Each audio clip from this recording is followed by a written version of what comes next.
समझते हैं।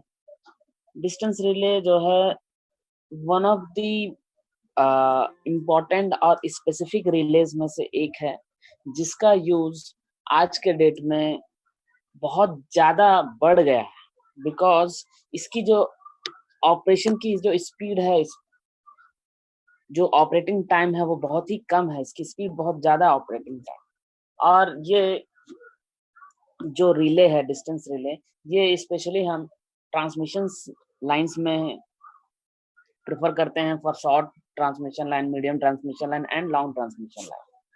अब ये जो डिस्टेंस रिले है, ये जो है हमको फेज़ फॉल्ट और ग्राउंड फॉल्ट से प्रोटेक्शन प्रोवाइड करता है। तो जो आज के डेट में ये जो डिस्टेंस रिले है, ये ओवर करंट रिलेज़ को ओवरकम कर रहा है, मतलब उनको उनसे ज़्यादा एडवांटेजेस है, जिसकी वजह से इसका जो यूज़ेज़ है, इसकी जो एप्लीकेशंस है नाउअडेज़, वो बहुत ज़्यादा बढ़ रहा है। अब बात आती है कि ये डिस्टेंस रिले क्या है, इसका नाम डिस्टेंस रिले क्यों पड़ा? तो सबसे पहली चीज़ ये है कि ये जो रिले है, इसका एक्शन एक्चुअली डिपेंड करता है डिस्टेंस पे। कहने का मतलब ये है कि आपका जो डिस्टेंस ऑफ फीडिंग पॉइंट है फ्रॉम द फॉल्ट, कहने का मतलब ये जहाँ आपका रिले है, उस रिले से आपका जो फॉल्ट पॉइंट है, उस बीच रिले से आपके फॉल्ट पॉइंट के बीच का जो डिस्टेंस है, उस पे ये रिले डिपेंड करता है, ठीक है? तो इसका जो टाइम ऑफ ऑपरेशन है इस टाइप के प्रोटेक्शंस में, वो एक्चुअली क्या होता है, फंक्शन होता है किसका? Ratio of voltage to current. कहने का मतलब ये है कि जैसे अदर रिलेज की तरह किसी एक्चुएटिंग क्वांटिटी के मैग्नीट्यूड पे या उसकी वैल्यू पे ये डिपेंड नहीं कर रहा है। ये एक्चुअली क्या है, किस पे डिपेंड कर रहा है? ये रिले जो डिस्टेंस रिले है आपका, ये जो डिस्टेंस रिले है, ये किस बात पे डिपेंड कर रहा है? आपकी एक्चुएटिंग जो क्वांटिटीज़ हैं, यहाँ पे एक्चुएटिंग क्वांटिटीज़ 2 क्वांटिटीज़ हैं। एक है आपका वोल्टेज और एक है आपका करंट, जिसका रेशियो कुछ नहीं जबकि इम्पीडेंस ही होता है। इसलिए इसे हम इस डिस्टेंस रिले में हम इम्पीडेंस और जो इसके जो फंक्शन है, कॉम्प्लेक्स फंक्शन इम्पीडेंस, चूँकि कॉम्प्लेक्स फंक्शन होता है रिएक्टेंस, है ना?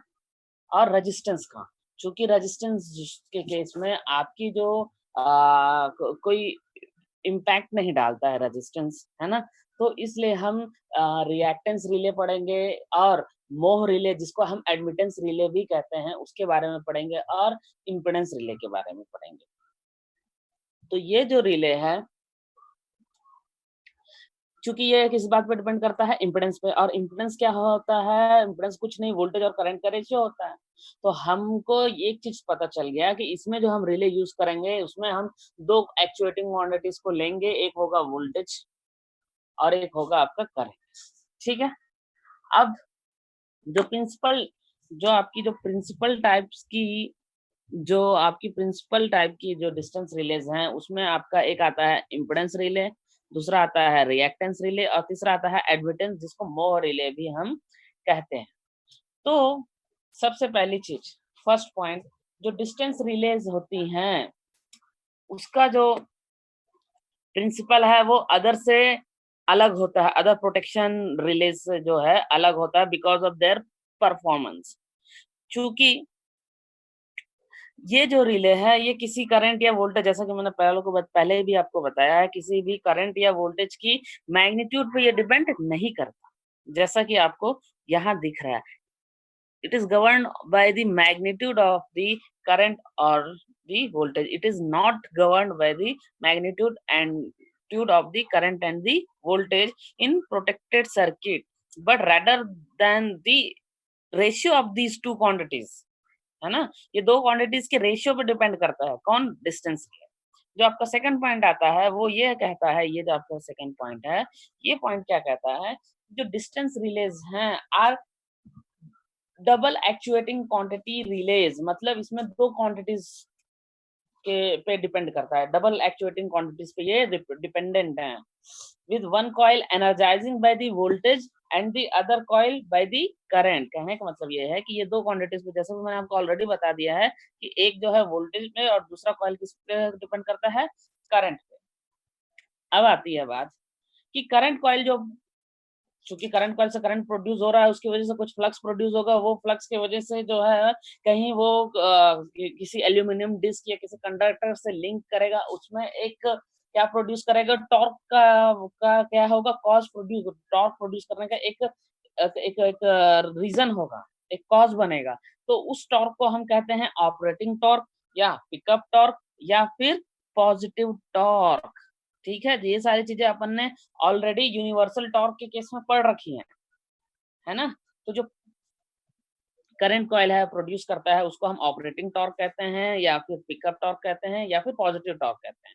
ठीक है, ये जो कि आपको हाईलाइटेड है उससे आपको समझ में आ रहा होगा। अब बात आती है कि जब वोल्टेज कॉइल प्रोड्यूस करता है उसको हम क्या बोलेंगे, या हम इसको उस टॉर्क को क्या बोलेंगे जो कि वोल्टेज कॉइल से प्रोड्यूस होता है, उसको हम कहते हैं नेगेटिव टॉर्क या फिर रीस्ट्रेनिंग टॉर्क। नेगेटिव टॉर्क अदरवाइज और रीस्ट्रेनिंग टॉर्क। नेगेटिव टॉर्क इसलिए कहते हैं बिकॉज ये जो कांटेक्ट आपका ट्रिप कॉइल को कंप्लीट करता है, ट्रिप सर्किट को कंप्लीट करता है, उस टॉर्क का, उस मूवमेंट का ये क्या करता है, अपोजिट डायरेक्शन में लगता है, इसलिए इसको नेगेटिव कहते हैं। क्योंकि हम ऑपरेटिंग टॉर्क को पॉजिटिवली ले लिए हैं, तो ये जो रीस्ट्रेनिंग टॉर्क है उसको नेगेटिव टॉर्क भी कहते हैं। अब आपका नेक्स्ट जो पॉइंट है वो ये कहता है कि relay will operate when the VI ratio falls below the predetermined value.